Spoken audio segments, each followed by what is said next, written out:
అన్నం పరబ్రహ్మ స్వరూపమన్నారు పెద్దలు. ఆహారం కేవలం ఆకలి తీర్చే ముద్ద కాదు, అది మన కణాలను నిర్మించే శక్తి, మన ఆలోచనల్ని ప్రభావితం చేసే ఒక ఇంధనం. కానీ నేడు ఆ పవిత్రమైన ఆహారం ఒక వ్యాపార వస్తువుగా మారిపోయింది. లాభాల వేటలో మనిషి యొక్క ప్రాణం విలువ తగ్గిపోయింది. మనం తినే ప్రతి మెతుకులోనూ, తాగే ప్రతి చుక్కలోనూ ఒక అదృశ్య యుద్ధం జరుగుతుంది. ఆ యుద్ధం సరిహద్దులో జరిగే యుద్ధం కాదు, నీ ఇంట్లో, నీ ఒంట్లో, నీ పల్లెంలో జరుగుతున్న జీవ రసాయన దాడి.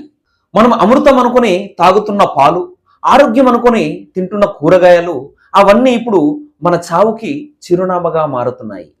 ఇటీవల రాజ్యసభ ఎంపీ రాఘవ్ చద్దా గారు పార్లమెంట్లో లేవనెత్తిన అంశాలు వింటే మనం ఎంతటి భయంకరమైన సుడిగుండంలో ఉన్నామో అర్థమవుతుంది. అతను మాట్లాడింది కొంతమంది రాజకీయ ప్రసంగం అనుకుంటారు, కానీ రాజకీయ ప్రసంగం కాదు, అది మన జీవన మనుగడకు ఒక హెచ్చరిక. మార్కెట్లో దొరికే పాలు పాలు కాదు, అది సింథటిక్ ద్రావణం. తెల్లగా ఉండే ప్రతిదీ మనం పాలు అనుకుంటాం, కానీ మార్కెట్లో దొరికే సగానికి పైగా పాలు ఆవు పొదుగు నుంచి వచ్చినది కాదు, అది మార్కెట్లో, అవి ఫ్యాక్టరీల్లో తయారవుతున్నటువంటిది. పాలలో ప్రోటీన్ విలువలను కృత్రిమంగా పెంచడానికి యూరియాని వాడుతున్నారు. ఇది మన కిడ్నీలకు నేరుగా ప్రభావం చూపుతుంది. పాలు చిక్కగా కనిపించడానికి, నురగ రావడానికి డిటర్జెంట్ని కలుపుతున్నారు. ఆ పాలు తాగితే మన పేగుల్లో ఉండే సున్నితమైన పొరలు కాలిపోతాయి. ఇటీవల చేసిన పరిశోధనల్లో 71% పాల నమూనాల్లో యూరియా ఉండడం అంటే మనం మెల్లమెల్లగా ఒక తరాన్ని విషానికి బానిసలుగా మారుస్తున్నామని అర్థం. నిత్యం మార్కెట్లో లభించే కూరగాయలు రంగుల లోకంలో మునిగిపోయింది.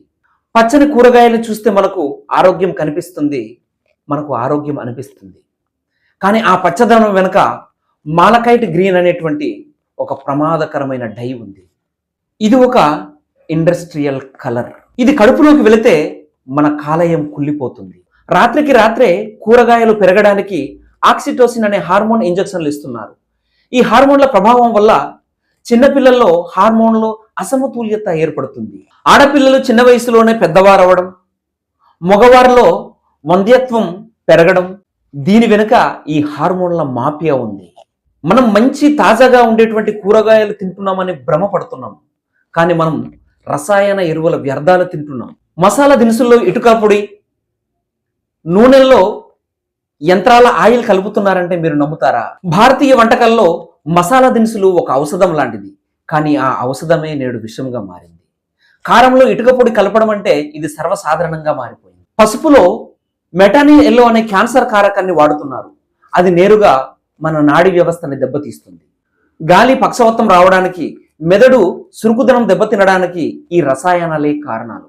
మనం వాడే వంట నూనెల్లో మినరల్ ఆయిల్ అంటే యంత్రాలకు వాడే ఆయిల్ని కలుపుతున్నారు.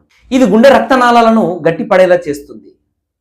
అందుకే 20 సంవత్సరాల వయసు ఉన్నటువంటి యువకులు కూడా హార్ట్ అటాక్ రావడం అనేటువంటిది ఈ రోజుల్లో మనం చూస్తున్నాం. మనం ఆహారం తినే పల్లెంలో రోజు రోజుకి నిశ్శబ్ద హంతకులు పెరిగిపోతున్నారు. ఐస్ క్రీమ్ మరియు పన్నీర్ యొక్క కథ వింటే గుండె ఆగిపోతుంది. పన్నీర్లో కాస్టిక్ సోడాను కలిపి దాని యొక్క ఆకృతిని మార్చేస్తున్నారు. అది తీసుకోవడం వల్ల మన జీర్ణశయం చిల్లులు పడుతుంది. ఐస్ క్రీమ్లో డిటర్జెంట్ కలుపుతున్నారు. అది తీసుకోవడం వల్ల మన యొక్క కాలేయము గాయాలు పాలవుతున్నాయి. ఇవన్నీ ఒక్క రోజులోనే బయటపడే సమస్యలు కావు. ఇవి ఒక క్రానిక్ టాక్సిసిటీ, అంటే నెమ్మదిగా మన శరీరంలో పేరుకుపోయి క్యాన్సర్ రూపంగానో లేదా ఆర్గన్స్ పాడయ్యే విధంగా బయటపడతాయి. శాస్త్రీయంగా చూస్తే మానవ శరీరం సహజమైన ఆహారాన్ని మాత్రమే జీర్ణం చేసుకోగలదు. కృత్రిమ రసాయనాలు మన శరీరంలోకి వెళ్ళినప్పుడు వాటిని బయటికి పంపించడానికి లివర్ చాలా తీవ్రంగా శ్రమిస్తుంది. ఒకానొక దశలో లివర్ అలసిపోతుంది. అప్పుడు ఈ విష పదార్థాలు రక్తంలోకి చేరి కణాల్లోకి వెళ్తాయి. అప్పుడు మన డిఎన్ఏ నిర్మాణం కూడా మార్చేస్తుంది. అంటే మనం తింటున్న కల్తీ ఆహారం మనతో పాటు మన రాబోయే తరాల జన్యువుని కూడా నాశనం చేస్తుంది అనమాట. అంటే ఇది ఒక రకమైనటువంటి బయోలాజికల్ వార్ఫేర్. మరి ఇంత జరుగుతున్నప్పుడు FSSAI వంటి సంస్థలు ఏం చేస్తున్నాయి అనేటువంటిది పెద్ద ప్రశ్న. కేవలం పండగల సమయంలో తనిఖీలు చేస్తే సరిపోదు. ప్రతి గ్రామంలో కూడా ఒక ఆహార తనిఖీ కేంద్రం ఏర్పాటు చేయాలి. ఈ కల్తీ చేసే వారికి ఉరి శిక్ష కంటే తక్కువ కలిగినటువంటి శిక్షలు ఉండకూడదు. ఎందుకంటే కేవలం అతను మనిషిని కాదు, సమాజాన్ని, సమాజం యొక్క ఆరోగ్యాన్ని కూడా దోచుకుంటున్నాడు. విదేశాల్లో నిషేధించబడుతున్న పెస్టిసైడ్స్ మన దేశం యొక్క మార్కెట్లో ఎందుకు రాజ్యం వెళుతున్నాయి? ఇది ప్రతి ఒక్కరు కూడా గమనించాల్సినటువంటి అంశం. ఈ తరుణంలో మనమందరం కూడా మేల్కోవాల్సినటువంటి అవసరం ఎంతైనా ఉంది. ప్యాక్ చేసిన వస్తువుల మీద చిన్న అక్షరాలను చదవడం అలవాటు చేసుకోవాలి. ఆహార పదార్థాల వెనక ఉండే రసాయనాలను గమనించాలి. ప్రతి ఒక్కరు కూడా వీలైనంత వరకు ఆర్గానిక్ ఆహారానికి ప్రాధాన్యతనివ్వాలి. ఖరీదైనటువంటి ఫోన్ల మీద పెట్టే ఖర్చు ఆరోగ్యవంతమైనటువంటి ఆహారం కోసం ప్రాధాన్యతనివ్వాలి. ఇప్పుడు మన వంటింటిని మళ్ళీ ఒక ఔషధశాలగా మార్చుకోవాల్సినటువంటి సమయం వచ్చింది. రాఘవ్ చద్దా గారు పార్లమెంట్లో లేవనెత్తినటువంటి అంశం ఇది రాజకీయాలకు అతీతమైనటువంటిది. ఈ యొక్క అంశం పట్ల ప్రతి ఇంట్లో కూడా చర్చ జరగాలి. ఇది మన పిల్లల భవిష్యత్తుకు సంబంధించినటువంటి అంశం. ఇప్పుడు మనం గలం విప్పకపోతే రాబోయే తరాలు హాస్పిటల్ బెడ్లోనే పుట్టి అక్కడే మరణించే ప్రమాదం ఉంది.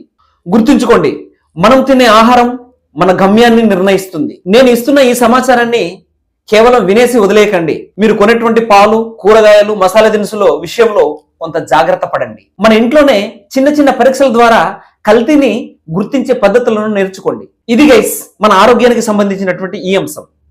ఈ వీడియో కనుక మీకు నచ్చినట్లయితే లైక్ చేయండి. అలాగే 10 మందికి ఉపయోగపడుతుంది అనుకుంటే షేర్ చేయండి. మన ఛానల్ని సబ్స్క్రైబ్ చేసుకోండి. జై హింద్, జై భారత్, భారత్ మాతా కీ జై.